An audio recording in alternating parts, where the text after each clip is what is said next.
So here's a demo on replacing the batteries on a remote control system. It's a latch tap system by Hargrove.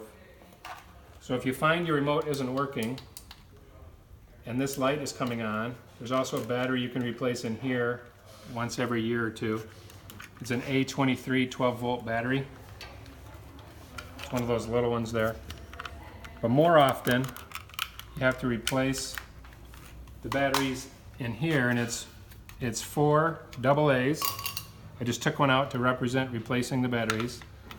So replace the 4 AA's in here, then test it out by pushing this in on. This is what provides the energy to tell the valve to come on and off. So once these are fresh, there's no need to resynchronize the remote. And then your remote control will work again for approximately 6 to 8 months or so. You probably have to replace these about every 6 or 8 months.